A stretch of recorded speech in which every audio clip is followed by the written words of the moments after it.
everybody. Welcome to Happy Healthy You, the podcast. I'm your host, Connie Bowman, here live on video, sort of live, and also on audio on the podcast. So whether you're watching on YouTube or you're listening on your favorite podcast venue, welcome to the podcast. Happy Healthy You, if you don't already know, is a podcast about living a whole life in mind, body, and spirit. And we strive for that balance. Mostly I fail, but I keep trying. And it's all about just putting one foot in front of the other, striving for wellness in our body and peace and mental stability in our mind. And, you know, that spirituality that is the undercurrent of our life that brings us joy and meaning and all the things that make life worth living, really. So that's what we're all about. It's a lot, and I'm glad you're here. And today I have a really fun guest. She's one of my friends, but she's also a wellness expert, and I'm excited to tap into her expertise to help us get through the rest of this COVID-19 crisis that we're in, as well as many of the other challenges that are presenting themselves to us, causing stress. Let's just face it, causing stress. Yeah. And wear and tear on our systems, our nervous systems, our physical body, and our mental selves. So I'm excited to welcome our guest. But before I do, I just want to let you know that our sponsor, Blue Planet Eyewear, is still hanging in there with us. And they're just the most awesome people. They're out on the West Coast. God bless them. They're dealing with the wildfires out there. And we send our prayers out to them and to everyone who is just going through this horrible time. But Blue Planet Eyewear is an eco-friendly company. They make readers and sunglasses, and they give back, which is the best thing. They give back all across the planet with providing eyewear for people who wouldn't otherwise be able to afford it. So every time you buy a pair of readers, which are awesome and cute, by the way, and they come in every magnification, or every time you buy a pair of sunglasses, just think about those students in a faraway country who might be reading for the first time because they can actually see the page. So they're good people. BluePlanetEyewear.com. If you shop, use the code Connie20, and yeah, you'll get a nice little Happy Healthy You discount.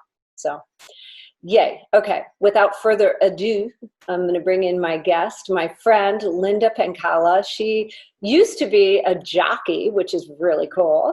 And she has, in her later years, in our later years, we're all seeking that meaning. She's really giving back, and she is so educated in wellness and health, and she's gone through her own health challenges, which have really led her to want to share and everything that she has learned. She is not only a massage therapist, she is an expert in essential oils and other health-related holistic enterprises, and she is most recently an author. She's written lots of articles, but she just published a book called The Pause to Relax, and it's for women, geared toward women, to help us deal with the inevitable stress that comes up in our lives. So welcome, my friend Linda. Thank you so much for coming back on the podcast to talk to us and share your wisdom. So happy to have you. Thank you so much, Connie. It's great to be back once again. It's always fun to be with you. Yeah. So I'd love to share the wisdom that I've learned over the years with all your listeners, and whether you and I are live on your porch or alive in your kitchen or wherever, it's always fun. We always have a hoot and a holler, don't we? Yes, we do. Remember when you gave me a massage on my front porch? That was the best. That's a video on the YouTube channel if you want to check it out. She actually taught us how to use essential oils in that video. So that was cool. So I'm really excited about your book. And I didn't realize until recently that we actually hadn't talked about it on the podcast. So I want to talk about that. Can we start there? And just, I know it just came out recently, like right before COVID, right? Right, November of 19. So it's a pre-COVID book. I call it pre-COVID. Pre-COVID.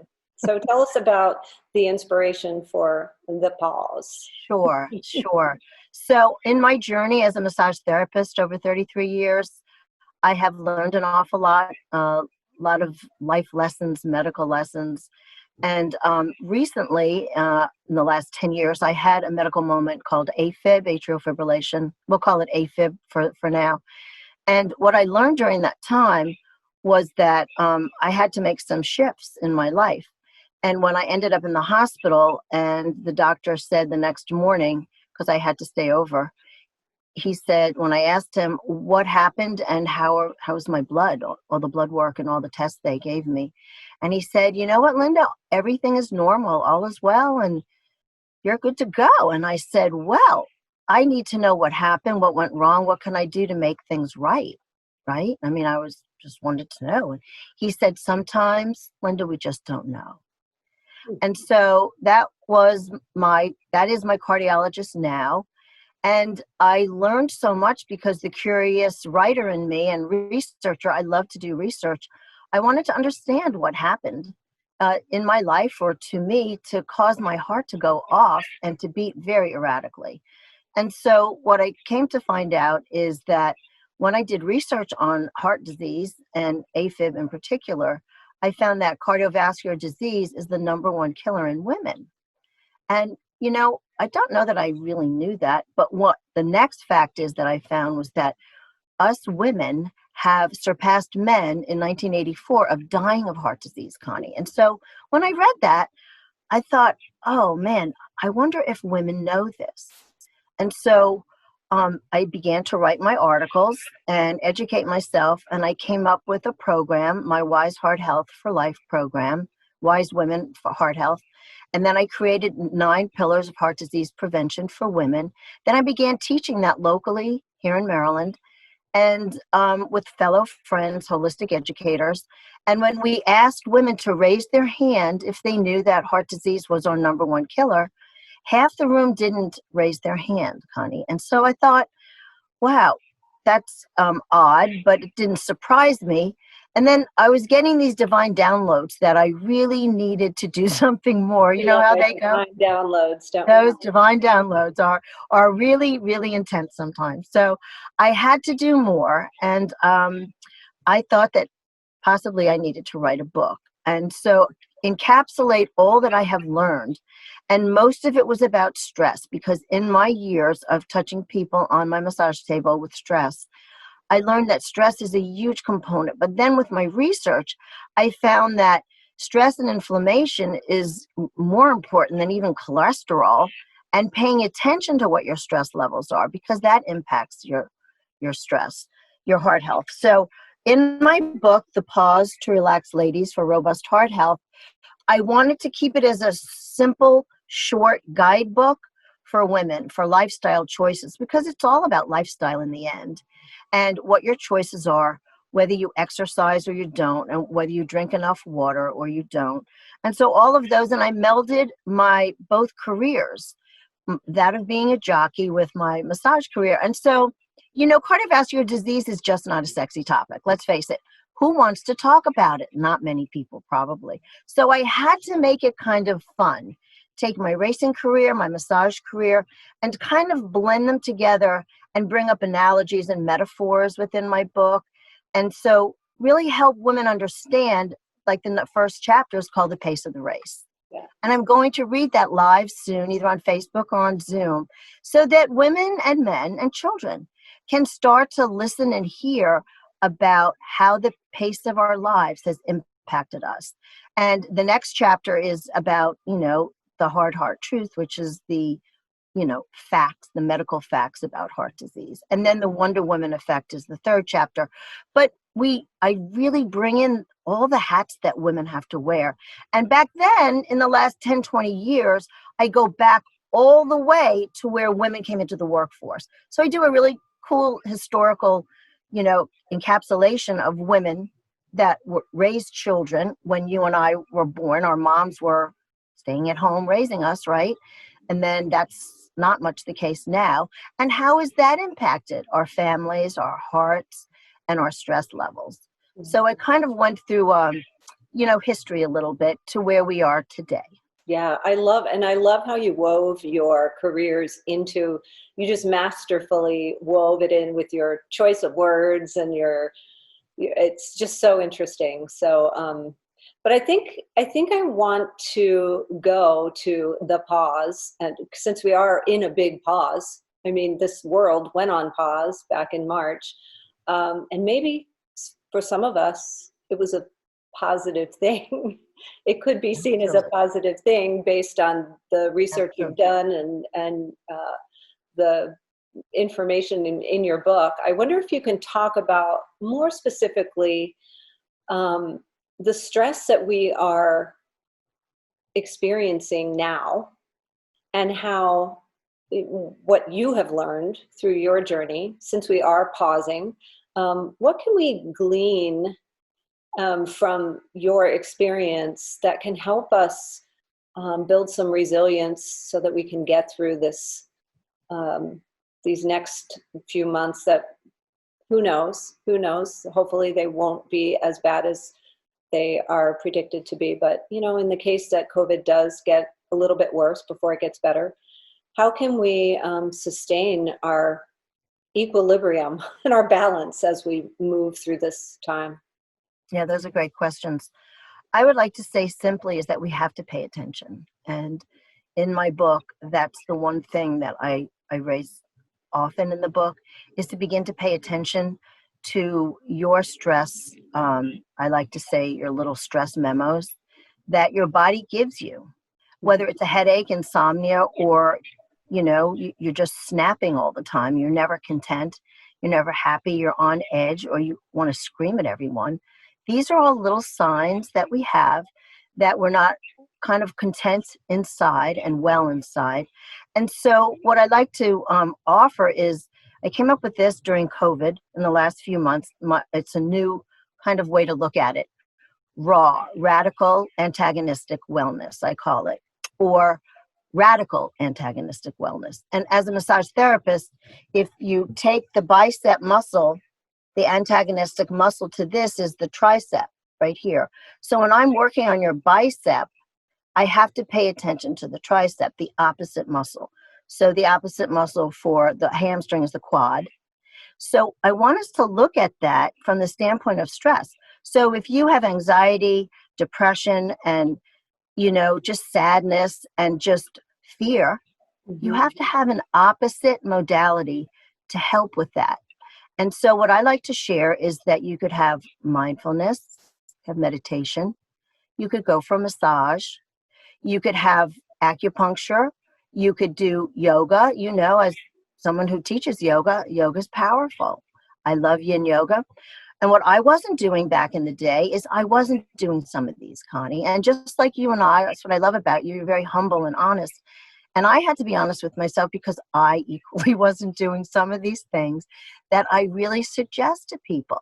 And I forgot.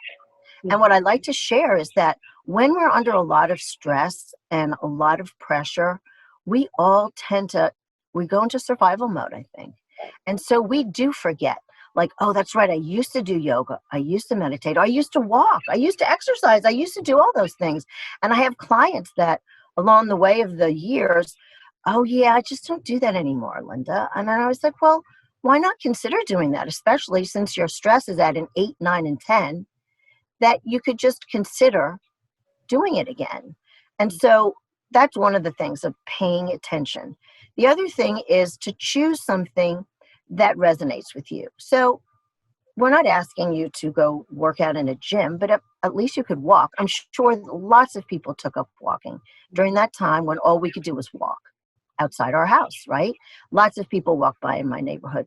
So walk and walk a little faster, walk with a little bit more vigor to get your heart rate up. Find something that brings you joy. In my book, I call it joy or size. So, just bring something, some joy. And also the other thing is when you do walk and you do an aerobic walk, it might have a little bit of running and walking. Sometimes it's important to do a soul walk. And I mentioned that because I want a soul walk to just allow us to have gratitude along the journey of that walk. So in your neighborhood, park, or wherever you walk, is if you see a bird, a flower, a rose, a beautiful tree that you love. Like I love magnolia trees, and every magnolia tree I pass, I just want to go up and stand there and smell it and be underneath it, or just go grab one of the magnolias because I love them. They're just beautiful. So really have moments of appreciation, of gratitude to where you're walking for your soul, but not so much for speed. You know what I mean? Yeah, I love that, Linda. But don't pick your neighbor's magnolias. No, no. I'm thinking maybe I should go up and knock on their doors. I have a huge magnolia tree over there, and then there's another smaller one over here. But I'm going to think about that. Yeah.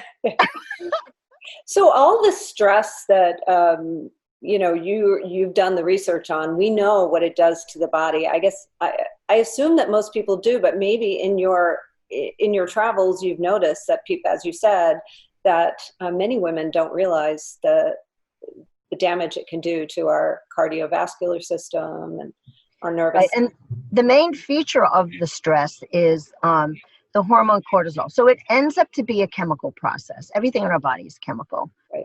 But in its beauty, the way God made us is that they all work together for the good. But it's when they're off kilter and things are imbalanced and homeostasis isn't even part of your life anymore, then what happens is that cortisol, that stress hormone, gets rampant in our bodies. And what happens is I want you to look at stress and the sympathetic nervous system as the sympathetic nervous system is stress, and that's the accelerator if it were a car. So sympathetic nervous system, stress is the accelerator. What helps to pump those brakes is the parasympathetic nervous system. And what that is... Step in the bicep metaphor that you gave us earlier. It's exactly the antagonist. Exactly. Right? Yeah. Exactly.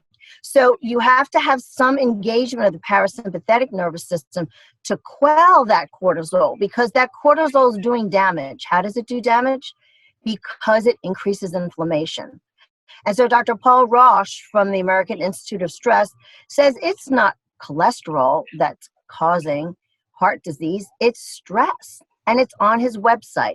So I've known this for years, but I needed to put it all together and really understand it in my heart and mind that this chemical called cortisol is really, the bad guy.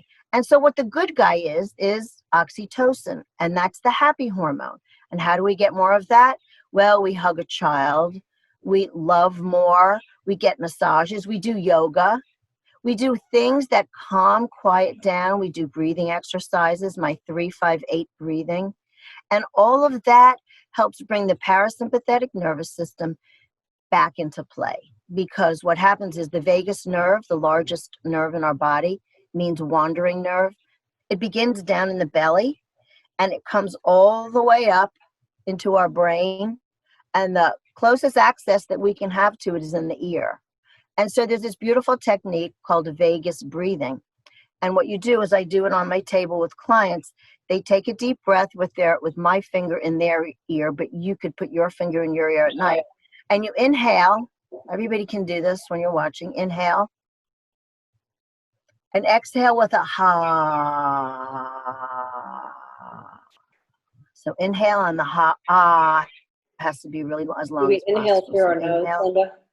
Inhale through the nose and exhale through the mouth. Just in case they're not watching. So what that does is that helps relax and wake up and bring the vagus nerve into play in our body, because it is the rest and repair part of our nervous system. That and it vagus gets nerve is squashed so down. fascinating. If you guys It, don't know about the vagus nerve, read about it. Google it. It's I so love the fascinating. vagus nerve. It's my favorite nerve in the body, right, Connie? Yeah, I know you could go on and on and on about it. So when we're doing that exercise, which is called, by the way, I remind. just call it vagus nerve beating, but it has a link in the book. So if your listeners buy the book and get it by an ebook, you could click on it and do this and watch somebody do it. So how long do you recommend us to do that? Just a minute or two at night to help you sleep and calm down. Good. Okay. And the other thing that the vagus nerve likes is when the vagus nerve comes all the way up back into the brain, it loves humming. So you know how Buddhist monks would breathe and meditate, and they go, "Om," Mhm. and that or humming. The vagus nerve loves that up here, and it actually feels really good to hum. So in my book I mentioned, so we all love to drive down the road and sing a song, but what I'm trying to do lately is hum the song so that it's doing something positive for my parasympathetic nervous system, not just singing it but Right. humming it. It's also a good voice warm up. That's what singers do before they start singing. Humming. Have you ever noticed babies, like they'll sit there maybe sucking their thumb or holding their Hmm. little blanket, and Hmm. they'll just hum to themselves and Hmm. rock and soothe themselves. I mean, babies are Hmm. so smart. They know. They Just are. observe the babies in your life. They already know how to take They care of are. themselves. So amazing. Yeah. Sometimes clients on the table, they'll have like a humming moment or just a sigh or just a release, Hmm. just getting back into their body, finding that neutral zone that they haven't been part of for what, 5 6 months. I just started back in August, and so many people have realized the value of massage by not having it for so many months. And these are clients that have come for 20 30 years.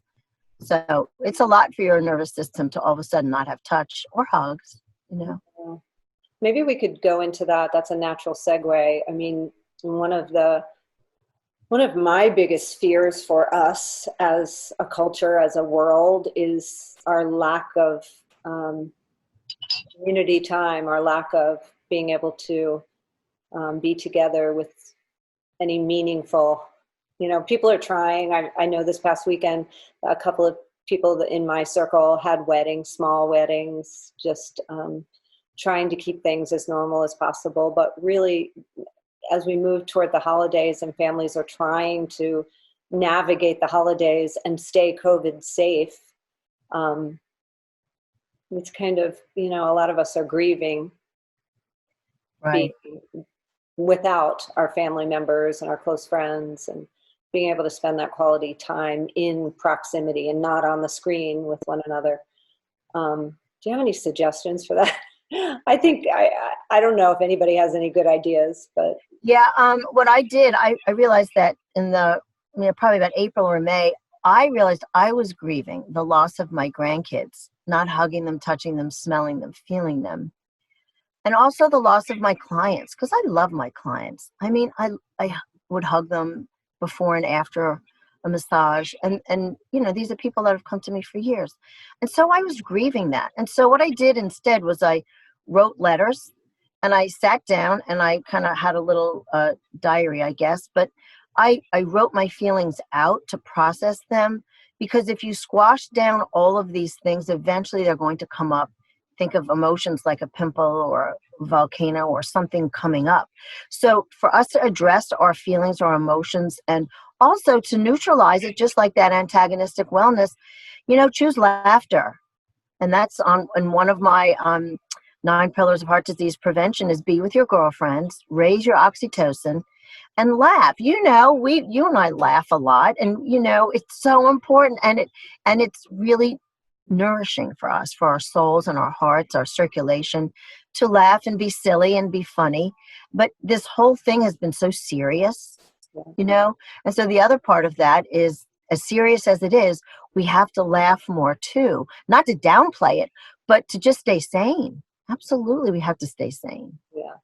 I do notice, I mean, even though it's on Zoom, some of my girlfriends and I have gotten together on a regular basis over the months. And I know I paid particular attention to how I felt before I got on Zoom, and then how I felt afterwards. And I was markedly more cheerful at the end. So even though it is on Zoom, it does make a difference. It does make a difference. Absolutely. Yeah. Absolutely. And then if you use essential oils, like I teach on Zoom, I'm teaching tonight and I'm teaching about essential oils. But if people are smelling essential oils while you're seeing your friends, I mean, that's even better. I mean, Talk I'm about sure that. That's a great point. Talk about the value of that. oh, absolutely. Because like if you had an oil, say like something like this, peace and calming, Hmm. if you might have a friend that has, anxiety issues or something, and you could send her a little packet of a sample of peace and calming, everybody could be smelling it. And what happens, it goes into the olfactory bulb. The closest connection to the brain is through your nose to the brain, the olfactory bulb, and that impacts your brain, which can impact your heart. And so that's powerful because you don't have to run anywhere or go and do anything. You don't have to eat anything or drink anything. But the sense of smell is the very first sense that ever is It developed goes and directly to the brain, so it's fast directly to the too. brain. Yeah. Absolutely to the brain. And a resource for that is Heart Math has a great resource about the brain and the heart. And their research showed that the heart communicates to the brain more than the brain communicates to the heart. So I have a lot of beautiful resources about quick coherence breathing for all of us during this time, which means basically is quick coherence is like two steps. Accessing your heart, put your hand on your heart, and you breathe into your heart, and then you think of an appreciation or a compassion moment in your life. I like to think of my mom, appreciating my mom sitting there outside of her assisted living in the sun, and she was happy as a clam. Simple. And I appreciated just seeing her there. So you think about that for a minute and you breathe that into your heart. And then you just do that for a minute or two, and that resets the coherence in your heart, especially when you're really, really anxious about the kids sitting at the computer having a meltdown or whatever. Right. And God bless those mothers and people and dads that are working from home and overseeing kids on computers. That's a lot. Yeah. Yeah. I thank you for bringing that up. But before I say that, let's encourage people to go to the Heart Math Institute website just so you can look that up. They have so many great resources and stats about the heart and Yeah. real, well, so they say. The research seems to uphold that the heart is a very powerful organ that can. Powerful. Powerful. And it's heartmath.org. And keep them in your prayers because where their office is in Boulder Creek, California, the fires were all around and a lot of the employees had to move and live and evacuate. So keep them in your prayers and send them love because, Absolutely. it's dicey there. Well, let's talk about, since you mentioned homeschooling, and I know a lot of people are very, it's a lot. It's a lot to undertake. A Parents lot. who have It's to a lot. work and they're home and their kids and the teachers. The whole thing is a whole big change that I think eventually we will kind of get used to as we do, as happens with everything. But for now, what is that antagonist for that? What would be something we can do to sort of offset that and bring a little more balance as we're getting used to this new All routine? right. So I wrote down a few things for that because I knew you'd ask me that question. Oh, you So did. Of course you I did. think I think gratitude would be good. So say at the end of the day, maybe at dinner time or whatever, just maybe thank your kids for, embracing something new. Whether or not they did well at it is not, we're not about perfection here. And I really want to mention that to parents too, is that don't do things with perfection in mind. Do things with love in mind for your kids. So you can't wear the hat of teacher, of a person sitting at your computer doing what you're doing, being on your work website and connection there. You can't do everything 1,000% well. So don't try to. The other thing is to stay calm is really important, and breathe and be there for your kids. This is all new for them too. So if we could all empathize more and try to understand what it is for them, no matter what their age is. And the other component is to go outside. Oh my gosh, we all need to go outside, get some fresh air, Connie, get out into nature, let nature nurture. I have that as one of my 9 pillars. And, walk in the grass or go outside, throw a ball, run around, get your energy out because these kids have been sitting in front of a computer looking at boxes on their screens, whether they're 4, 5, 6, 7, or 18 or 17. I mean, it's a lot.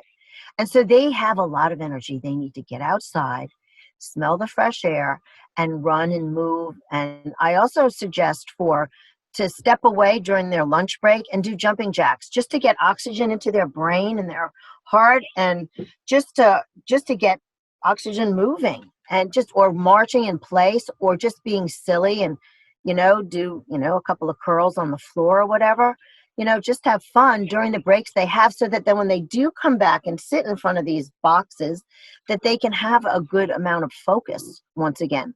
The other thing I really want to talk about is, in my field, we have what's called tech neck syndrome, and which is when people are at their computer, they go forward or they slump like this. And I'm always talking to my clients about posture. And when I do have a client whose mid-back, the erector muscles, are like a cable or really tight, I ask them how their posture is. So that's an adult question, because they're sitting at their computer. Some of my clients have, worked sitting at their computers for 10, 20, 30 years. But over time, slumping, you're wearing your shoulders as earrings, I call it. Yeah. That's horrible for your I'm neck. sitting up straighter. I bet everybody listening to the podcast is sitting up straighter. I'm already sitting up straighter. Oh, absolutely. Yeah. So it's true. I suggest that for parents who might not have ever paid attention to it and wonder why we should. Mm-hmm. Here's the deal.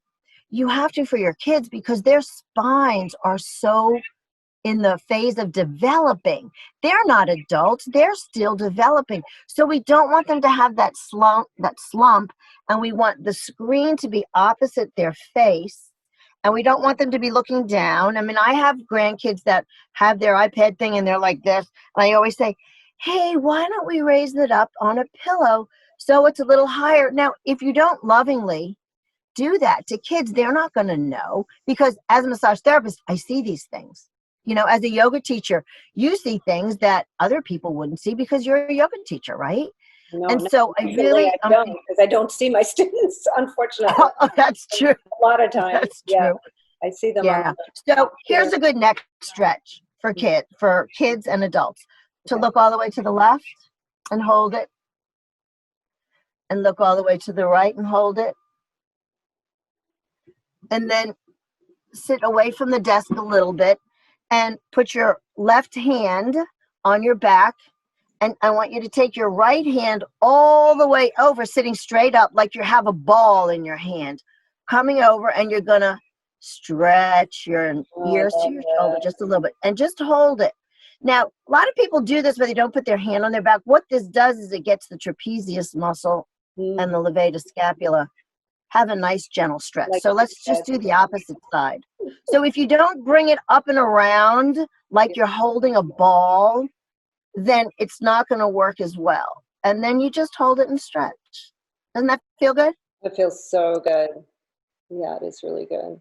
So if parents can have a routine with kids to allow them to have a little stretch moment, we're talking like 1 minute. We're not talking 10 minutes. And you don't want to make them angry about it, but you want them to be aware that all of this is going to eventually, after 6, 7, 8 months of sitting in front of a computer, I see what it does to adults. So our precious little ones have to have an awareness. So as adults, we have to start instilling this in my grandkids and the parents in their kids, and just raise awareness. It's always about raising awareness. Mm-hmm. And you think about the neck that gets so tight in so many of us. It's the connection between the heart and the head. So we want to be able to think clearly. We want to be able to be open-hearted. And we want to keep that connection nice and supple, right? So we can keep that energy flowing. I'm all about the energy. Absolutely. Let's talk about spirituality and what has been helpful for you. I can share one thing that was helpful through COVID, and I think I'm going to do it again because it was so powerful. There's this ancient tradition in the ancient Hebrew tradition of lamentation. There's a whole chapter in the Old Testament in the Hebrew Bible called Lamentations. And so my priest, who's also just a dear friend, recommended that we make a list of our lamentations, all the things that we were so grieving from the smallest thing to, global issues. And it was really powerful just to write it down. I typed it on my computer, and we actually sent them in, and they had a ceremony and burned them in a communal fire. It was really powerful. And just the physical act of taking them, the lamentations that I had, and putting them on paper was very healing in a surprising way. So have you had anything that has been helpful for you spiritually during this time? Well, I began meditating in January every day. And I sensed that I needed to do that for my health. And so I think that really helped me be present with God, quietly listening to him in the morning, and then just being still. So we're talking like 10, 15, 20 minutes. Sometimes it would go to 30. But I think because I continued that through COVID, that really, really helped me being still and to listen to God and to just, not necessarily pray to him, but to listen. And within that listening came a lot of divine downloads for my book, and my writings. But the one precious thing that came out of it for me was I didn't read his book. There's a book called The Sabbath, and it's in Jewish tradition, and how they are so beautiful, even though we're Christian. I love the Jewish traditions. I just love them that they really honor. Right? Huh? That's where it came from. Yeah. And so they really honor the quiet time off. And so within his book, he mentions about holy, the word holy. And what does the word holy mean in the Bible when God mentions it? He's talking about Sunday being the holy day. And what does holy mean? It's about having time. Time not to make something happen, time not to stand in line, time not to buy something, time not to improve yourself, time not to do all those things, but to have holiness with this time to rest, to restore, to renew. And when I read this, I was like, every Sunday I say, I'm just really not going to do as much as I usually do on Sundays, because you think, oh, it's another catch-up day, you're going to do 8 million things. But if we really thought of Sunday or Saturday, if you're Jewish, obviously Saturday, but if you could just embrace doing nothing on a day, it would be huge, or maybe even a half a day. Or if you're that driven type A, maybe an hour, start with an hour to do nothing and just be still and go for a walk and not accomplish anything, or not look at your phone, or not really make something happen. Connie, you and I were entrepreneurs, and our whole life's mission is to educate and empower people, but also make things happen for other people. That's what we do, right? We try to help people. Yeah. And I also think that word holy evokes for me the word whole. We are whole when we take the time to just be present to God, just be present to our souls. Absolutely. And I think that's one thing that we've lost, but that we can gain through all of this. And we have to look at the silver lining in all this, is that even though we might not have wanted to be home and home with all those people called family, what's the silver lining? Is that you learned new ways to communicate, play games, go for walks as a family. You might have taught your kids how to cook, or all kinds of things could have happened from it. So it's not all negative. We really have to look at the positive and continue looking at the positive as we go into next year, especially into the winter. Yeah, I agree, Linda. Well, you are a breath of fresh air, as always. A breath of fresh lavender, or whatever your essential oil du jour is. So I want to encourage people to pick up your book and to learn more about you. And I know you've been asked to speak at the National Institutes of Health on some of these subjects. So, well, not quite yet. I was recommended, so I haven't been invited quite yet. But hopefully, I will. And it's going to happen. Yeah, for sure. Hopefully. So give us all your information. I know the book is available on Amazon and all the regular places. But Sure. It's the easiest place is just go to my name, Linda Penkala, Penkala.com. and everything is there. I'm also on Instagram, The Pause, also on Facebook, The Pause to Relax, and on LinkedIn, I'm on my name, Linda Penkala. So you can find me wherever. Awesome. Well, I can't wait to get back on your massage table. I'm not sure when that's going to be, but I know you're working now, so I am. hopefully soon. And let me know. Yeah. Yeah. Thank you so much. Thank you. Thanks for having me. I really appreciate this. Yeah. Stay well. All right. Keep Thanks. up the good work. Take care. Can I say one more thing? Yeah. Can I say one more thing? Sure. So here's my final quote that I always share whenever I speak. It's in the back of my book. So, life is a race marked by a start and a finish. It's what we learn during the race and how we apply it that determines whether our participation has had any particular value. Then, if we learn from each success and each failure and improve ourselves through this process, then at the end, we will have fulfilled our potential and performed well. And I saw that quote in a doctor's office in a red page, ripped it out. And I said, I love this. And I knew I was going to use it someday. And it's in the back of my book here. It's this paragraph here. And it's by Antoine Porsche, who was an Austrian car designer. And he wrote that quote. And I really want to honor him for that because it's a great quote. Yeah, it sure is. And you're not a fast car driver, but you're a fast horse driver. So I am. All right, Linda, listen, you go out and have a great day, and I'll talk to you soon. All right. Thank you, Connie. Appreciate it. Bye-bye.